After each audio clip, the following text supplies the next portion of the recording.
Friends, ఇది papaya curry అనమాట.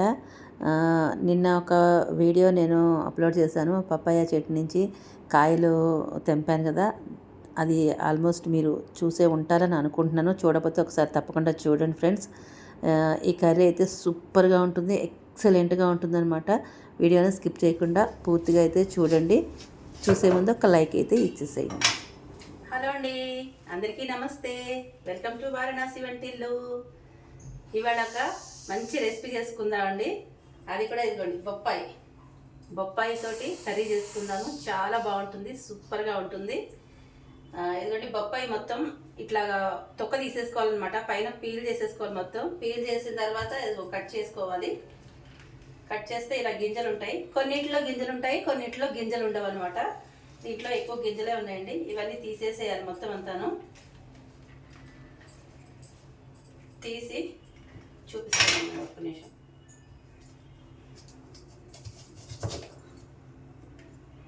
ఇది చూసారా, ఇదంతా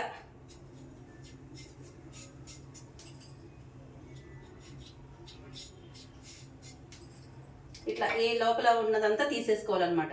తీసేసుకుని శుభ్రంగా కడిగేసుకుని ముక్కల కింద కట్ చేసి పెట్టుకోవాలి. మీకు ఎంతెంత సైజు కావాలో అంత సైజు ముక్కలు కట్ చేసుకుని పెట్టుకోవాలి.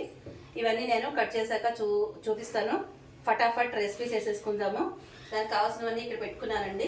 బొప్పాయ కొబ్బరి పాలతో చేసుకుందాము. చాలా బాగుంటుంది, అద్దిరిపోతుంది టేస్ట్. ఇదిగోండి, కొబ్బరి ముక్క ఇక్కడ పెట్టుకున్నాను. ఇది కొబ్బరి పాలు తీసుకుని కొంచెం కొబ్బరి పాలు వేసుకుని చేసుకుందాము. ఓకేనా? ఫటాఫట్ చేసేసుకుందాము. వచ్చేసేయండి. ఇదిగోండి, నేను పపాయ ముక్కలు మొత్తం చిన్నగా కట్ చేసుకుని శుభ్రంగా కడిగేసుకుని పక్కన పెట్టుకున్నాను. అలాగే టమాటో ముక్కలు, ఉల్లిపాయలు కూడా కట్ చేసుకున్నాను. ఉల్లిపాయలు ఇలా కొంచెం పొరలుగా తీసుకుని పెట్టుకున్నాను అనమాట. కొన్నేమో సన్నగా తరుక్కుని పెట్టుకున్నాను. కొబ్బరి పాలతో చేసుకుందాం అనుకున్నాం కదా, కొబ్బరి ముక్కలు కూడా కట్ చేసుకున్నాను.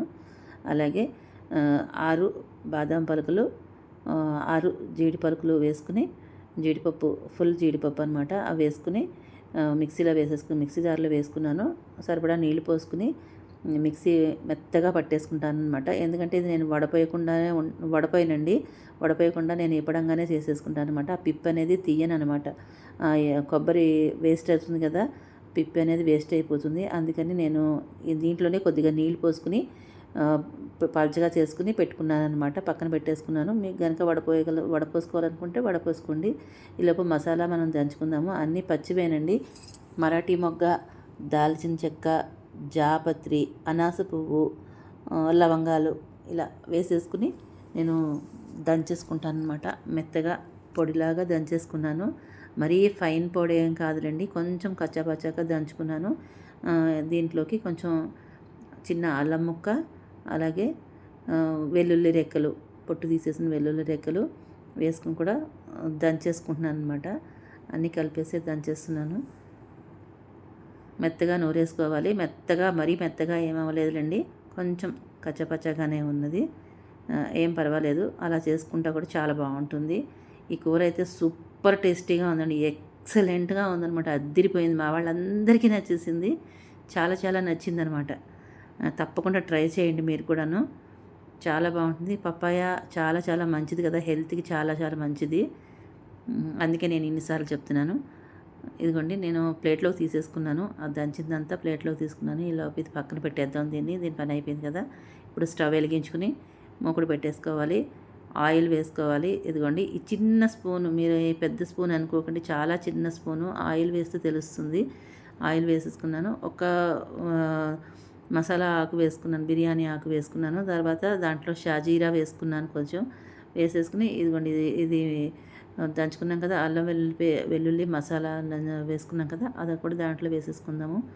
ఆయిల్లో వేసుకుని ఒకసారి వేయించేసుకుందాం. ఆ పచ్చివాసన పోయేంత వరకు వేయించుకోవాలి. చూసారా, ఈ అల్లం వెల్లుల్లి వేయించే వరకు ఆయిల్ అంతా పీల్చేసుకుంది మొత్తం అంతా.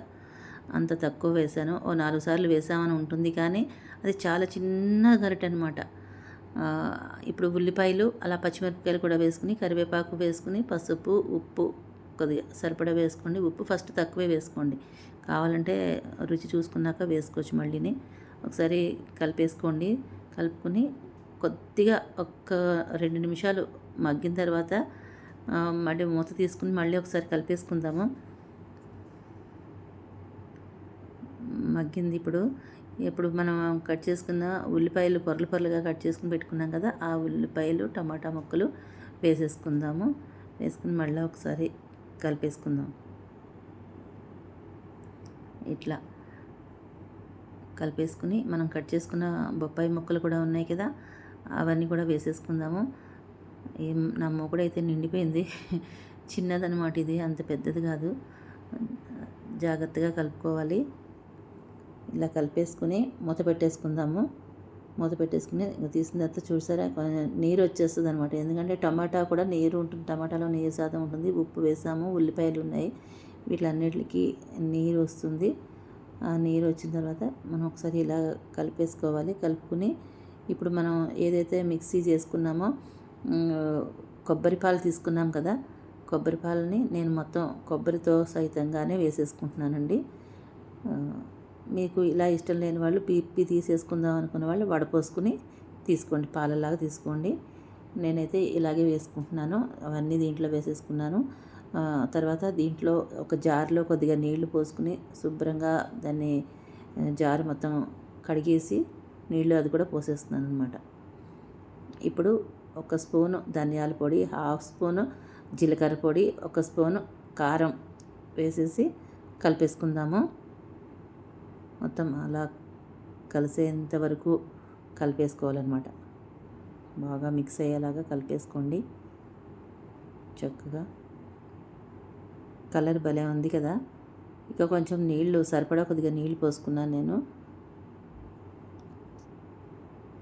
ఇప్పుడు ఎందుకంటే కొంచెం బాదాము అవి వేసాం కదా, జీడిపప్పు కొద్దిగా చిక్కబడుతుందన్నమాట. కొబ్బరి కూడా ఉంది కదా, ఆ పిప్పి నేను తీయలేదు కాబట్టి కొద్దిగా చిక్కబడుతుంది. చూడండి, ఒకసారి మూత తీసి మళ్ళీ ఒకసారి కలుపుకుందాము. వాసన అయితే గుమాయించిపోతుంది, అసలు అద్భుతంగా ఉంది. ఇదిగోండి, ముక్క ఉడికిందో లేదో చూస్తున్నాను. వాడు చాలా వేడివేడిగా ఉంది కదా, తీసిన వెంటనే చూస్తుంటే చెయ్యి అయితే కాలుతుంది బాగాను. నాకు ఎలా చూడాలో అర్థం కాలేదు. అటు తిప్పి ఇటు తిప్పి మొత్తం మీద నొక్కుతున్నాను, అదే చెయ్యి కాలింది. ఇదిగోండి, ఇప్పుడు ఇది కాశ్మీరీ చిల్లీ పౌడర్ అనమాట, రెడ్ చిల్లీ వేసేస్తాను. ఇది కొంచెం కలర్ కోసమే అంతే. ఒక చిన్న స్పూన్తో 2 స్పూన్లు వేసుకున్నాను. కలర్ కొంచెం బాగుండాలనే ఉద్దేశంతో వేసుకున్నాను. పెద్ద కారం అయితే అస్సలు ఉండదు. లాస్ట్లో కొంచెం కొత్తిమీర కూడా వేసేసుకుని కలిపేసుకుందాం ఒకసారి. ఆ లుక్కే ఎంత బాగుందో చూసారా, చాలా చాలా బాగుంది అసలు. ఇప్పుడు మనం ఆయిల్ అదే వేసాం కదా, ఫస్ట్ వేసిందే పీల్ చేసుకుని మొత్తం 1-2 స్పూన్లు ఆయిల్ వేసుకున్నాను. వేసుకుని మళ్ళీ ఒకసారి కలిపేసుకుందాము.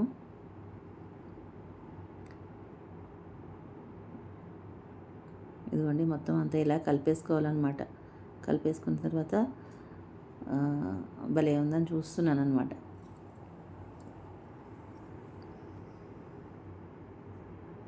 ఇప్పుడు ఒకసారి చెక్ చేసుకుందాము, టేస్ట్ చూద్దాం. ఉప్పు ఏదైనా తక్కువైందనుకోండి, కారం ఉప్పు తక్కువైతే దాంట్లో కలిపేసుకోవడానికి నేను ఒకసారి చూస్తున్నాను అనమాట. ఫైనల్గా ఒకసారి ఏదైనా ఉంటే సెట్ చేసేసుకుందాము, సరి చూసుకుందామని చెప్పి చూస్తున్నాను. అదిరిపోయింది, ఇప్పటికే చాలా బాగుంది. ఇంకా అసలు ఏమీ వేయాల్సిన అవసరం లేదండి, అంతా కరెక్ట్గా సరిపోయిందనమాట. ఇంకా మూత పెట్టేసుకుని 1-2 నిమిషాలు ఆ మూత పెట్టేసి మళ్ళీ ఒకసారి తీసి చూస్తున్నాను. చూసారా ఎలా కొత్త ఉడుకుతుంది. చూడండి, అడుగు కూడా అంటుకోలేదు, అంతా బాగుంది. ఒకవేళ అడుగు కొంచెం లైట్గా అంటుకున్నా కూడా ఒకసారి మూత పెట్టేసి స్టవ్ ఆఫ్ చేసేసి మూత పెట్టేసి అలా ఒక 5 నిమిషాలు వదిలేసేయండి. వదిలేస్తే కనుక చక్కగా అడుగు పట్టుకున్నదంతా మొత్తం వచ్చేస్తుంది అనమాట. ఆవిరికి మెత్తగా అవి మొత్తం అంతా వచ్చేస్తుంది అనమాట. మూకుడికి ఏది మాత్రం అంటుకోకుండా మొత్తం అంతా వచ్చేస్తుంది. ఇప్పుడు మనం బౌల్లోకి తీసేసుకున్నాము. ఇలాగా కొత్తిమీర వేసేసుకోవాలి. ఫైనల్గా కొత్తిమీర వేసేసుకోండి, సూపర్గా ఉంటుంది. మీరు దేంట్లోకైనా బాగుంటుంది. ఇదిగోండి, బొప్పాయి కూర రెడీ అయిపోయింది.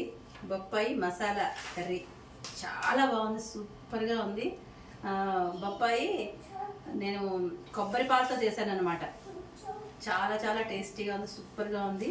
మీరు కూడా ట్రై చేయండి. తక్కువ ఆయిల్ తోటి, చాలా చాలా తక్కువ ఆయిల్తో చేశానండి. మీరు కూడా చూసి అలాగే తప్పకుండా ట్రై చేసి చూడండి, చాలా బాగుంటుంది. ఒకసారి టేస్ట్ చేద్దాం దీన్ని.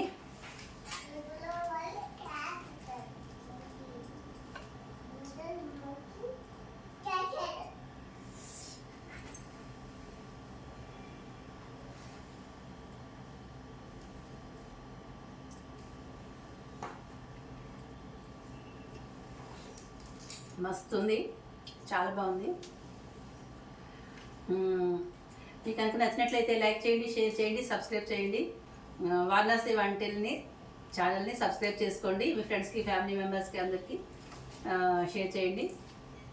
ఇలాంటి మంచి మంచి వీడియోస్ కోసం వారణాసి వంటిల్లో సబ్స్క్రైబ్ చేసుకోండి ఛానల్ని. వీడియో చూసే ముందు ఒక లైక్ ఇవ్వండి. ఇదైతే చాలా చాలా బాగుంది. రైస్కి బాగుంటుంది. రైసు, చపాతీ, పూరి, పుల్కా, రోటీ అన్నిటికీ బాగుంటుందండి. చాలా బాగుంది, ఎక్సలెంట్ ఉందన్నమాట. నచ్చింది, నాకైతే నచ్చింది. మీరు కూడా రెడీ చేసుకుని, మీరు కూడా తయారు చేసుకుని ఎలా ఉందో మీ ఫీడ్బ్యాక్ నాకు కామెంట్ రూపంలో తెలియజేయండి. ఓకేనా ఫ్రెండ్స్, బాయ్, థ్యాంక్ యూ.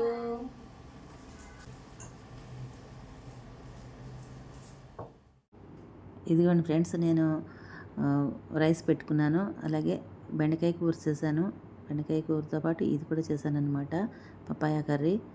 ఇలా పపాయ కర్రీ వేసుకుని కలుపుకొని తింటే ఆహా, ఆ రుచే ఎంత బాగుందో ఫ్రెండ్స్, నిజంగాను. తప్పకుండా ట్రై చేయండి. నేనైతే దీంట్లో నెయ్యి కానీ నూనె కానీ ఎక్స్ట్రా ఏం వేసుకోను, నాకు ఇలాగే నచ్చుతుందన్నమాట.